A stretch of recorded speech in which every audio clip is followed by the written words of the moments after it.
Pakistan super league 2024 यानी कि PSL 2024 start हो रही है 17 फरवरी से दिन शनिवार को। दोस्तों इसका पहला मुकाबला जो है वो खेला जाएगा लाहौर कलंदर्स वर्सेस इस्लामाबाद यूनाइटेड लाहौर के मशहूर गद्दाफी स्टेडियम में, जो कि रात 8 बजे से स्टार्ट होगा। इस वीडियो में हम पूरे मैच के एनालिसिस करेंगे, आपको बताएंगे कि क्या प्लेइंग 11 रह सकती है, क्या क्या प्लेयर्स का रीसेंट फॉर्म चल रहा है, किस प्लेयर को हमें लेना चाहिए, किस प्लेयर को नहीं लेना चाहिए। तो अपने एनालिसिस शुरू करने से पहले आप सभी से एक छोटी सी रिक्वेस्ट है कि आप लोग मेरे वीडियो देखते तो हैं बट वीडियो को लाइक करना भूल जाते हैं, तो प्लीज प्लीज प्लीज मेरे वीडियो को लाइक करिएगा, इस वीडियो को शेयर करिएगा और हमारे चैनल को भी सब्सक्राइब कर लीजिएगा। तो चलिए दोस्तों स्टार्ट करते हैं अपनी आज की एनालिसिस। सबसे पहले देख लेते हैं वेन्यू के क्या हाल रहने वाले हैं। तो दोस्तों जो गद्दाफी स्टेडियम लाहौर है वो बहुत ही ऐतिहासिक मैदान है। तो इस स्टेडियम में कुल मिला के अब तक 41 T20 मुकाबले खेले जा चुके हैं, जिसमें पहले बल्लेबाजी करने वाली टीम ने 27 मुकाबलों में जीत हासिल करी है और चेजिंग करने वाली टीम को यहाँ पे 14 मुकाबलों में जीत हासिल हुई है।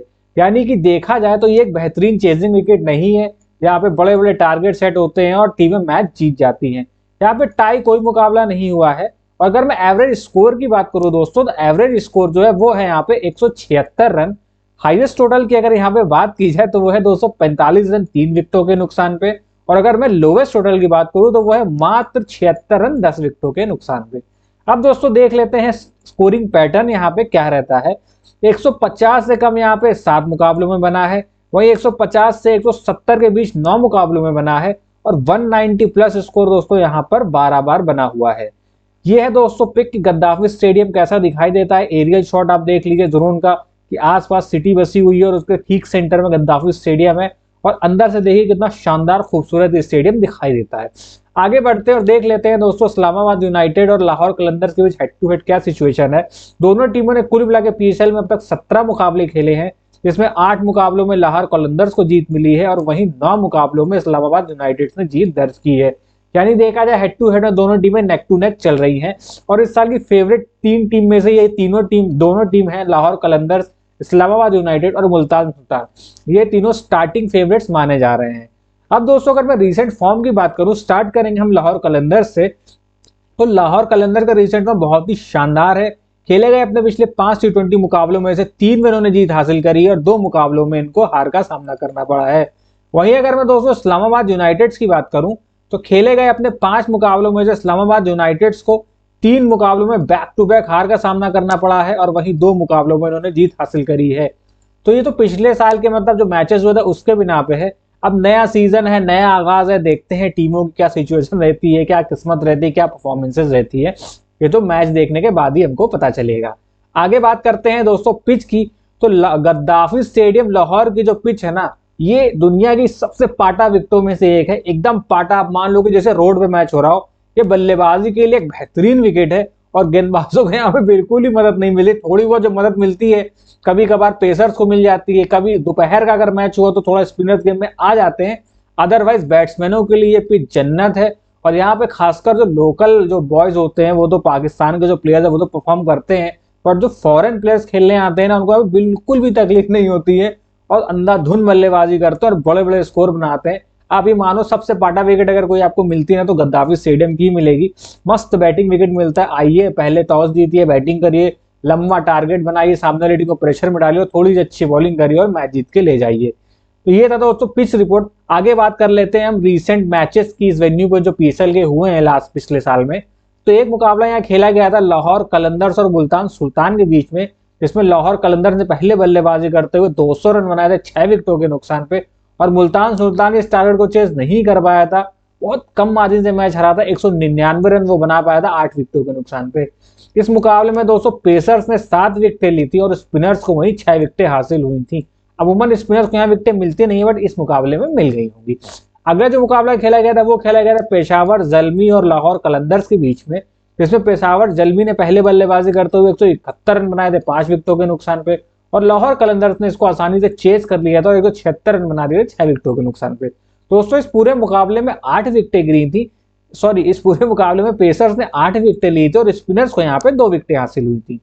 अगला जो मुकाबला है वो हुआ था पेशावर जल्मी और इस्लामाबाद यूनाइटेड के बीच में, जिसमें पेशावर जल्मी ने 183 रन बनाए थे 8 विकेटों के नुकसान पे, और इस्लामाबाद यूनाइटेड इसको चेस नहीं कर पाया था और वो 171 रन ही बना पाया था 6 विकेटों के नुकसान पे। इस मुकाबले में पेसर्स ने 9 विकेटें हासिल करी थी और वही स्पिनर्स को मात्र 2 विकेटें मिली थी। तो दोस्तों अगर कुल मिला के देखा जाए तो इस वेन्यू पे 24 विकेटें 3 मैचों में पेसर्स को मिल चुकी हैं। वही अगर स्पिनर्स की बात की जाए तो स्पिनर्स को मात्र 10 विकेटें हासिल हुई हैं। तो यानी पेसर्स यहाँ पे क्रूशियल रोल निभाने वाले हैं। मोस्टली हम बैट्समैन पे फोकस करेंगे, बट अगर बॉलिंग की बात आएगी तो पेसर्स पे और ऑलराउंडर्स पे ज्यादा रिलाई हमें करना पड़ेगा, क्योंकि बॉलर्स के लिए यहाँ पे ज्यादा कुछ मिलता नहीं है। अब दोस्तों ये था एनालिसिस वेन्यू का। अब आप लोगों के लिए एक इन्फॉर्मेशन कि हमारा जो टेलीग्राम चैनल है दोस्तों वो लाइव हो चुका है। तो लिंक आपको डिस्क्रिप्शन में मिल जाएगा, पिन कमेंट्स में मिल जाएगा। जल्दी से जाइए और हमारे चैनल को ज्वाइन करिए और हमारी फैमिली का हिस्सा बनिए। इसको ज्वाइन करने का आपको बेनिफिट ये हो कि जितने भी मैच से रिलेटेड लास्ट मिनट अपडेट्स हैं, फिर चाहे वो पिच रिपोर्ट हो, वेन्यू की सिचुएशन हो, वेदर अपडेट हो, कंफर्म प्लेइंग 11 हो, उन सब की इन्फॉर्मेशन हम आपको टेलीग्राम चैनल पे प्रोवाइड करा देते हैं। प्लस हमारी जो फाइनल टीम होती है वो भी हम आपको यहाँ पर प्रोवाइड करवाते हैं मैच से 20 मिनट पहले। तो दोस्तों जल्दी से जाइए हमारे चैनल को ज्वाइन करिए। और मजे की बात यह है कि ये एकदम फ्री है, हम इसके लिए कोई भी चार्ज नहीं करते हैं। तो चलिए दोस्तों वापस आते हैं अपने वीडियो पे और देख लेते हैं कि सबसे पहले कि प्लेइंग 11 क्या रहने वाली है दोनों टीमों की। शुरुआत करते हैं शाहीन शाह अफरीदी के लाहौर कलंदर से। तो दोस्तों अभी कुछ क्लियर है नहीं कि क्या प्लेइंग 11 रह सकती है। एक अपने एनालिसिस करके हमने एक प्लेइंग 11 आपके सामने दी है। हो सकता है इसमें आपको काफी चेंजेस दिखाई दे, क्योंकि कल पहला मैच है और कंफर्म ऐसी इंफॉर्मेशन भी नहीं आ रही है कितने प्लेयर जुड़े हैं कितने नहीं जुड़े हैं, क्योंकि कई अलग अलग जगहों पे अलग अलग लीग्स हो रही हैं। जैसे इंग्लैंड इंडिया आई हुई है, उसकी वजह से कई प्लेयर अवेलेबल नहीं है। प्लस अभी ऑस्ट्रेलिया का न्यूजीलैंड से मुकाबला होने वाला, उसकी वजह से कुछ प्लेयर अवेलेबल नहीं है। Plus South Africa test match खेल रही है, एक वो मसला हो गया। इधर बांग्लादेश प्रीमियर लीग चल रहा है, ILT20 का फाइनल होने वाला है, प्ले ऑफ चल रहे हैं। तो इस वजह से काफी प्लेयर अवेलेबल है नहीं है, इसका भी कुछ क्लियर नहीं है। बट जितना क्लियर उस हिसाब से हमने एक प्लेइंग 11 बनाई है। हो सकता है इसमें इक्का दुक्का चेंजेस आपको देखने को मिले टॉस के टाइम पे, उसकी सारी इन्फॉर्मेशन हम आपको अपने टेलीग्राम चैनल पे प्रोवाइड करा देंगे। तो जल्दी जाइए और उसे ज्वाइन करिए। फिलहाल के लिए जो प्लेइंग 11 हमने बनाई उस हिसाब से फखर जमान और अब्दुल्ला शफीक आपको ओपनिंग करते हुए नजर आएंगे। 3 नंबर पे आपको शाहिद ज़्यादा फरहान खेलते हुए नजर आएंगे, जो कि एक विकेट कीपर है। आपने इनके बारे में ज्यादा सुना नहीं होगा, पर ये डोमेस्टिक प्लेयर और बेहतरीन बैटिंग कर रहे हैं, एवरेज भी शानदार है। तो देखिएगा ये कल के मैच में अगर खेलते हैं तो जरूर ट्रम्प साबित होंगे। सिलेक्शन परसेंटेज बहुत कम है, मात्र 7% का है। ये ट्रम्प भी साबित होंगे आपके लिए, रिस्की पिक भी है और ट्रम्प भी है। फिर राशिद वंडर डुसेन, इनकी खबर आई थी कि अवेलेबल नहीं है, बट अब पता चल रहा है कि अवेलेबल है। फिर विकेट कीपर लॉकरन टक्कर, कामरान गुलाम, डेविड वीजा, शाहीन शाह अफरीदी, हारिस राव, सैयद फरीदुद्दीन और जमान खान, ये टीम आपको नजर आएगी। इनमें कुछ चेंजेस हो सकते हैं। हो सकता है कि फरीदौन आपको खेलते हुए ना दिखाई दें या फरहान आपको खेलते हुए ना दिखाई दें। हो सकता है कामरान गुलाम दिखे ना दिखे, ये टॉस के टाइम पता चलेगा तो उसकी इन्फॉर्मेशन आपको दे दी जाएगी। फिलहाल इस बेसिस पे हम अपना पूरा आगे का एनालिसिस करते हैं। अब दोस्तों बात करते हैं सबसे पहले फखर जमान की।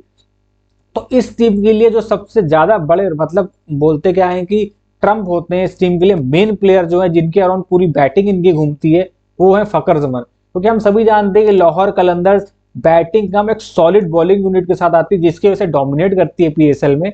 और अगर बैटिंग की बात की जाए तो वो पूरी तरह से फखर जमान पे निर्भर करती है, उनके आगे पीछे की पूरी बैटिंग रिलाई करती है। तो फखर जमान की बात की तो बेहतरीन प्लेयर है, ठीक ठाक डिसेंट फॉर्म उनका डिसेंट चल रहा है। 33 रन, 9 रन, 19 रन, फिर 50 रन, फिर 15 रन। और ऐसे प्लेयर हैं जो PSL में तो चलते ही हैं, और जब रन बनाते हैं तो बड़े बड़े रन बनाते हैं। तो आप इनको ड्रॉप करने की गलती मत करिएगा, ये मस्ट पिक है इस टीम से, आप इनको अपनी टीम में लेके चलिएगा। फिर चाहे आप स्मॉल लीग खेल रहे हो या फिर ग्रैंड लीग खेल रहे हो, ये अच्छी पिक है आपके लिए, एक सॉलिड। बात करो अब्दुल्ला शफीक की, तो अगर आप सेफ टीम बनाना चाह रहे हो तो आप अब्दुल्ला शफीक और फखर जमान दोनों के साथ चले जा सकते हैं। अदरवाइज मैं रिकमेंड कभी नहीं करता कि 2 ओपनर लेके चले, अंटिल अनलेस सामने वाली टीम में या जो 22 प्लेयर का बंच है उसमें अच्छे ऑप्शंस ना हो तो भले आप इनको लेके चले, अदरवाइज 2 ओपनर लेके ना चले। हालांकि अब्दुल्ला शफीक सेफ पिक है, आप इनको लेके चल सकते हैं फखर जमान के साथ। रिसेंट में उतना कमाल का नहीं है, 23 run, 0 run, 0 run, 65 run, 10 run. पर जब गद्दाफी स्टेडियम जैसी पिच मिलेगी तो कोई भी बैट्समैन फॉर्म में वापस आ सकता है। उसके बाद करें शाहिद ज़्यादा फरहान की, तो मैंने कहा था ये अच्छे बैट्समैन और ये ट्रम्प साबित हो सके। रिसेंट फॉर्म इनका बेहतरीन है, 19 run, 1 run, 15 run, 74 run, 47 run. तो दोस्तों जब ऑफिशियल टीम आएगी और उसमें ऑफिशियल कंफर्मेशन आती है कि शाहिद ज़्यादा फरहान खेल रहे हैं, तो उसमें हमको ये देखना पड़ेगा कि क्या ये जो ऑफिशियल बैटिंग ऑर्डर है उसमें इनका नंबर क्या है। अगर 3 नंबर पे खेलें तो आप इनको ट्राई कर सकते हो, अदरवाइज आप इनको लीव करके चलिएगा।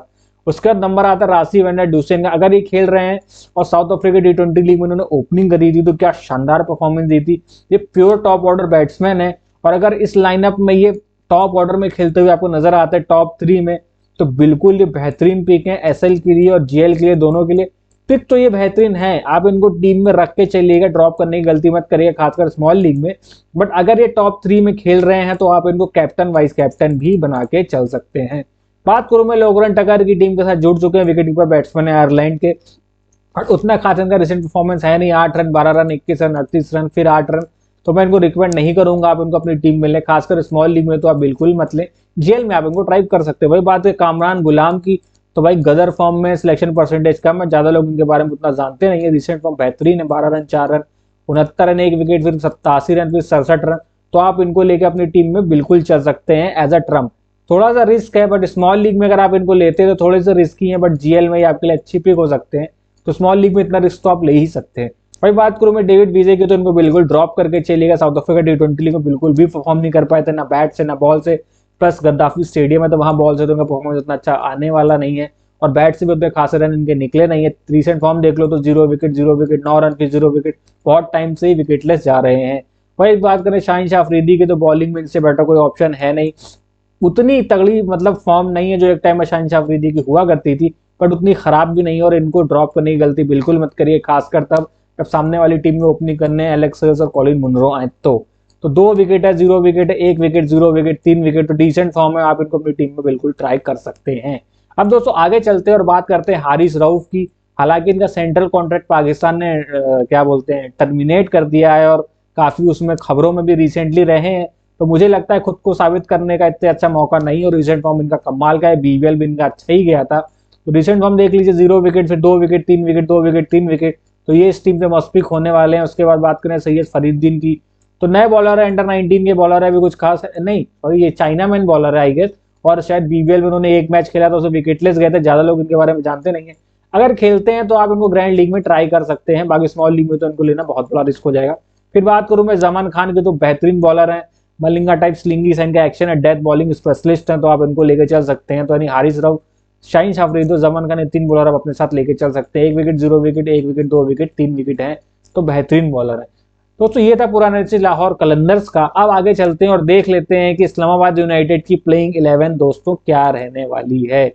तो सबसे पहले बात करें हम ओपनिंग की, तो एलेक्स हेज और कॉलिन मुनरो आपको ओपनिंग करते हुए नजर आएंगे। 3 नंबर पे शायद आपको हैदर अली खेलते हुए देखें, अभी के लिए तो मैंने रखा हुआ है, बाकी क्योंकि इतना डिसेंट इनका कोई फॉर्म नहीं है तो शायद ये ड्रॉप भी हो सकते हैं। आगे मैं चलूँ तो जॉर्डन कॉक्स, फिर आएंगे आपके आजम खान, शादाब खान, इमाद वसीम, फहीम अशरफ, नशीम शाह जो काफी टाइम बाद वापसी कर रहे हैं, तो ये ट्रम्प हो सकते हैं। आप इन पे बिल्कुल नजर रखिएगा कि बहुत टाइम से बाहर थे, एशिया कप में चोट लगी थी जिसकी वजह से पूरा वर्ल्ड कप इनने मिस किया, टेस्ट सीरीज मिस की, तो अब वापसी कर रहे हैं, पीएसएल से फिट होके आए हैं, तो देखिए कैसा परफॉर्मेंस रहता है। टाइमल मिस और उबैद शाह, ये अंडर 19 स्टार है, बहुत तगड़ा मतलब उन्होंने नाम कमाया है। और पीएसएल का रूल है कि इमर्जिंग प्लेयर जो कम से कम 2 होते हैं, जो मतलब नए लड़के होते हैं, उनको मिनिमम कुछ मैचेस दिए जाएं, ऐसा नहीं कि बैठे बैठे बेंच पे चले जाएं।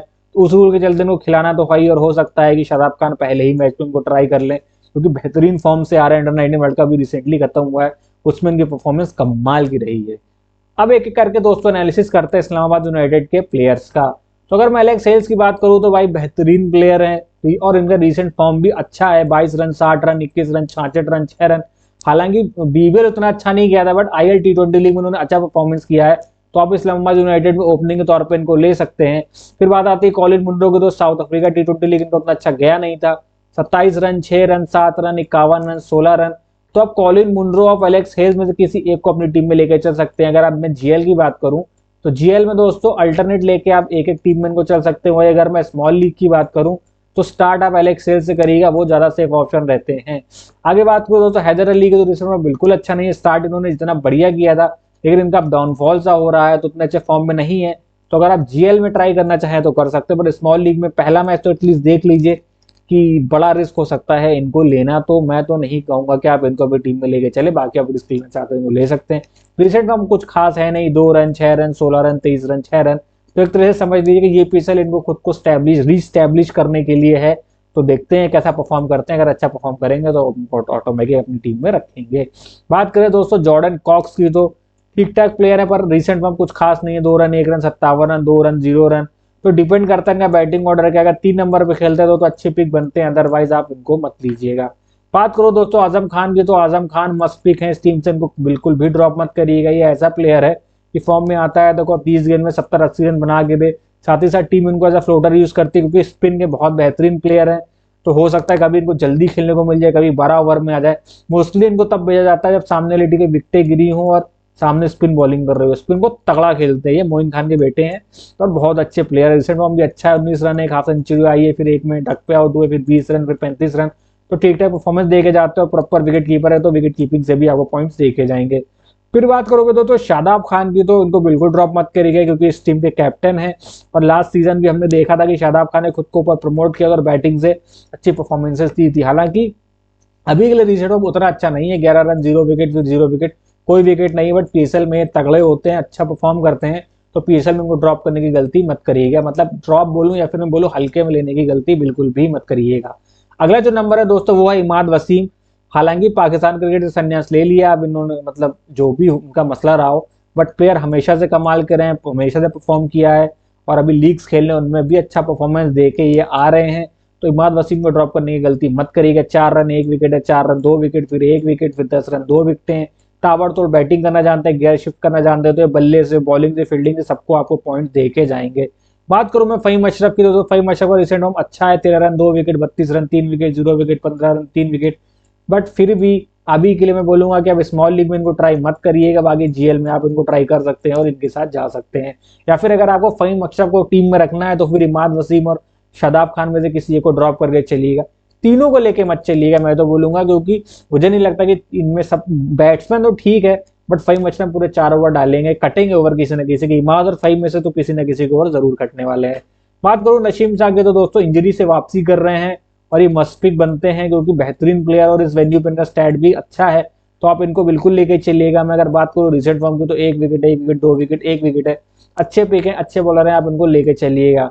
बात करूं मैं टाइमल मिल्स को, तो रिजल्ट फॉर्म बिल्कुल भी अच्छा नहीं है, तो इस मैच के लिए तो मैं बोलूंगा कि आप स्मॉल लीग में बिल्कुल रिस्क मत लीजिए, ड्रॉप करके चलिए। बाकी ग्रैंड लीग में आप इनको ट्राई कर सकते हैं। रिसेंट फॉर्म देख लीजिए तो 0 विकेट, 0 विकेट, फिर 1 विकेट, 2 विकेट, फिर 0 विकेट है, उतने जो टेस्ट में नजर नहीं आ रहे हैं। तो कल के मैच के लिए अगर ये खेलते हैं तो आप इनको ड्रॉप करके चल सकते हैं।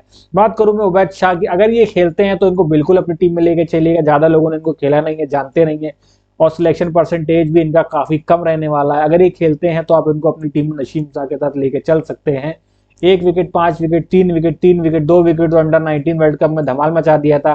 तो अगर आपको वाकई में रिस्क लेना है किसी प्लेयर के साथ, खासकर जीएल में, तो आप इनके साथ जा सकते हैं। पर आप चाहें तो स्मॉल लीग में भी इनको रिस्क ले सकते हैं, क्योंकि ये ट्रम्प साबित हो सकते हैं आप लोगों के लिए। उबैद शाह नाम याद रख लीजिएगा, कल खेलते हो तो आप इनको अपनी टीम में लेके बिल्कुल चलिएगा।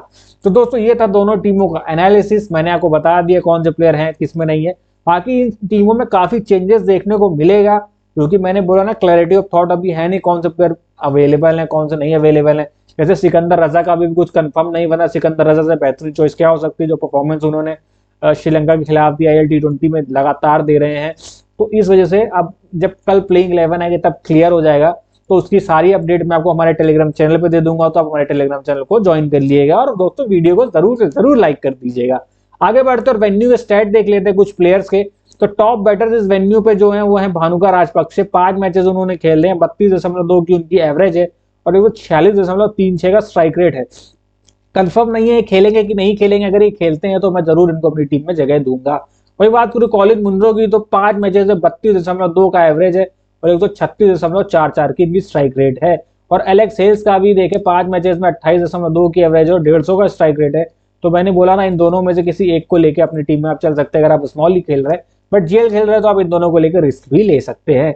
आगे बढ़ते हैं और देख लेते हैं इस वेन्यू में बॉलर। तो सबसे पहले नाम आता है हारिस रऊफ, 5 मैचेस 2 की एवरेज, 8 का इकॉनमी, हर मैच में लगभग 2 विकेटें मार के ये जाते हैं। वहीं बात करूं टाइमल मिल्स की, तो सिर्फ 1 मैच खेला है, 2 की एवरेज है, 7.7 की इकॉनमी है। रिसेंट फॉर्म उतना अच्छा है नहीं, तो आप स्मॉल लीग में तो उनको बिल्कुल ट्राई मत करिएगा, क्योंकि मैचेस भी कोई बहुत नहीं खेले, 1 मैच है तो मिल गए होंगे 2 विकेटें। वहीं अगला नंबर है नसीम शाह का, तो 1.6 की लगभग 1.5 की इनकी एवरेज है और 7 की इनकी इकॉनमी भी कम है, एवरेज भी ठीक ठाक है। तो आप इनको अपनी टीम में बिल्कुल ट्राई कर सकते हैं, खासकर ये वापसी कर रहे हैं इंजरी से, तो आप इनको बिल्कुल ट्राई कर सकते हैं। तो दोस्तों ये था पूरा एनालिसिस जो मैंने आपको दिया। अब आगे बढ़ते और देख लेते हैं हमारी टीम क्या रहने वाली है ड्रीम 11 की। तो दोस्तों मैं पहले बता दूं ये फाइनल टीम नहीं है, फाइनल टीम आपको मिलेगी टेलीग्राम चैनल पे, कब, मैच से 20 मिनट पहले। तो जल्दी से जल्दी जाइए और हमारे टेलीग्राम चैनल को ज्वाइन कर लीजिए। मैं टीम की बात करूं तो मैंने आजम खान को एज अ विकेट कीपर अपनी टीम में सेलेक्ट किया है। और अगर बैटिंग की बात की जाए तो Colin Munro, Rassie van Dussen, Fakhar Zaman और अब्दुल्ला शफीक, यानी कि 2 ओपनर मेरे रहेंगे इस्लामाबाद यूनाइटेड से, सॉरी लाहौर कलंदर से। और कॉलिन मुनरो को मैंने इस्लामाबाद यूनाइटेड से अपनी टीम में लिया है। वही ऑलराउंडर सेक्शन की बात करें तो दोनों ऑलराउंडर मेरे रहेंगे इस्लामाबाद यूनाइटेड से, इमाद वसीम और शादाब खान। उसके बाद बॉलिंग सेक्शन में अगर आ जाते हैं तो शाहीन शाह अफरीदी, हारिस रऊफ, जमान खान और नसीम शाह। अभी के लिए दोस्तों ये प्लेइंग 11 है, ये कंफर्म प्लेइंग 11 नहीं है, इसमें वो कई चेंजेस देखने को मिलेंगे। तो जो भी चेंजेस होंगे वो मैं आपको टेलीग्राम चैनल पर प्रोवाइड करा दूंगा। तो आप जल्दी से जाइए हमारे चैनल को ज्वाइन कर लीजिए, लिंक आपको डिस्क्रिप्शन में मिल जाएगा, पिन कमेंट में मिल जाएगा। बाकी आप सर्च में जाकर @factual जरूर डालेंगे तो भी आप हमारे चैनल पे पहुंच जाएंगे। तो दोस्तों आज के वीडियो में इतना ही, फिर मिलेंगे अगले वीडियो में।